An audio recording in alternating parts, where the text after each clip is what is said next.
Welcome to Dragon Ball Shattered Timelines. We've got a new what if today, so let's hop right into what if Gohan's book on ki control was sent back in time. What we need to do first is set up a reason for why Gohan's book, called Groundbreaking Science, would need to be sent back. And that reason has to be after the year 804 when he writes it. I think the year 820 is the best time to introduce one change that will necessitate sending the book back in time. In the year 820, the sad remnants of the Frieza Force descend upon Earth when they hear that Mr. Satan, Earth's strongest man, has died so that they can take their revenge. In Dragon Ball Online canon, with no Goku or Vegeta anymore as they have already disappeared into space for good, that leaves Gohan, Trunks, Goten, Pan, and the others to repel what's left of Frieza's forces, sparking a new wave of martial arts popularity. With Gohan's book and the Z Fighters teaching, ki control becomes the new normal for the average fighter. So what change can we make to necessitate the book being sent back in time? The answer is to make Frieza's force so powerful at a time when the Dragon Balls are already deactivated that the only hope is in the past. In this timeline, Frieza has a son named Hale leading the charge against Earth. Hale seeks out the Saiyans to fulfill his revenge for his father, starting with Goten, eliminating Earth's best option at defense in Gotenks right off the bat. Gohan comes next, and while he fights admirably, he isn't capable of going into beast mode anymore at his age, and is defeated as well. After that, the remaining Z-Warriors begin falling quickly. Pan still remains, but knows she stands no chance against the threat currently ravaging the Earth. Bulma steps in and tells her the only hope is in the past.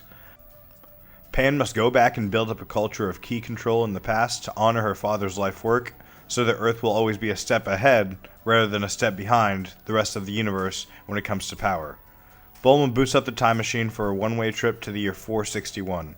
This is the year the unnamed Namekian split off his negative energy in what became King Piccolo in order to become Kami. Stepping out of the time machine, Pan knows what she must do first.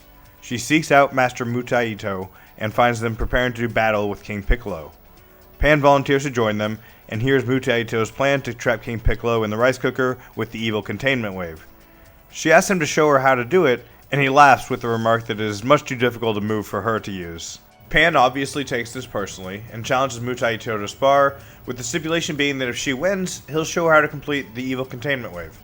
Obviously this isn't a tough fight for Pan, she's able to go Super Saiyan 2 at the very least, and so after quickly dispatching Mutaito in a fashion that left no doubt about who is the superior fighter, he instructed Pan on how to use it.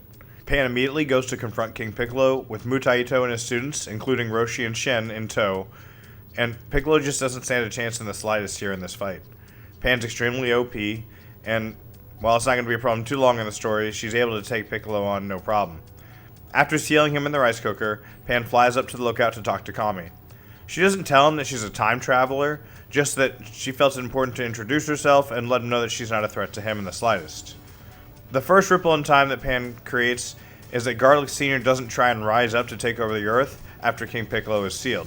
He sees how thoroughly Pan dispatched of Piccolo, and he figures he needs to train up before he tries to take her on. Instead, as Pan helps Mutaito build up his dojo, as well as creating her own tournaments called the Pan Fighting Network, that would allow fighters from dojos all across the Earth to gather once a year to share ideas, break bread, and most importantly, compete, Garlic 2 built a dojo. I should also point out that Kami does still create the Dragon Balls in this scenario. Pan set out to specifically mentor Roshi, and thus the Turtle School immediately towered above the rest, and Roshi was much stronger than his canon counterpart. Knowing that she still has 250 years until her grandpa Goku arrives, Pan asks Roshi to get her the same paradise herb that he takes to gain immortality against death by old age. And so the next few years pass, and the ki control that spreads throughout Earth is truly amazing. The average fighter has a power level nearing 500, and some of the elite warriors even near 10,000. Pan trained students until she wasn't needed in a hands-on role, and then retired to an island similar to Roshi's to live out her days until the year 668, when a new 10-year-old student came to the Turtle School. Pan instructed Roshi to tell her when a student named Gohan joined the Turtle School, and so Pan finally got to meet the namesake for her father, Gohan. She trains him personally just like she did Roshi, and so he is a fierce warrior that is soon winning tournament after tournament. Eventually, Garlic Sr. tries to rise up, figuring Pan is too old and weak to fight back against him, and he is actually very strong compared to everyone else with a power level of 15,000, but Pan doesn't bother getting off her couch and sends Gohan to take him out.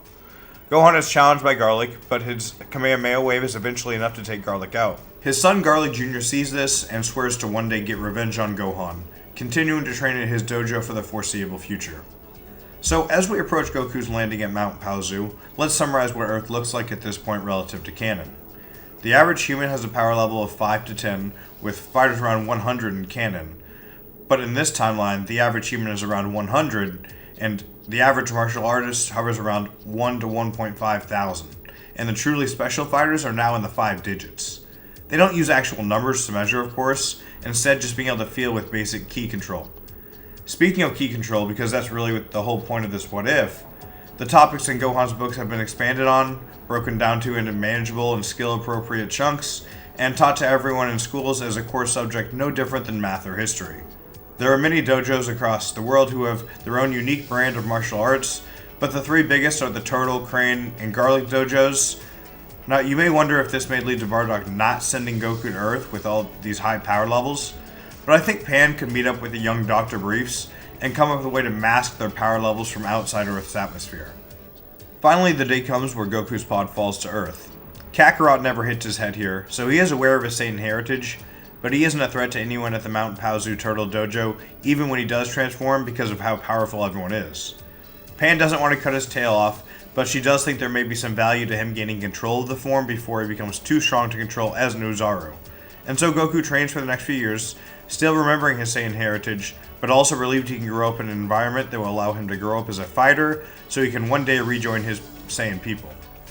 This ends part 1 of What If Gohan's book on ki control was sent back in time. Let me know in the comments how you think the years that span Dragon Ball would unfold in this scenario. Make sure to subscribe to the channel, like the video, and if you're on mobile, smash that hype button so the algorithm knows to send it to all the other DBZ fans out there.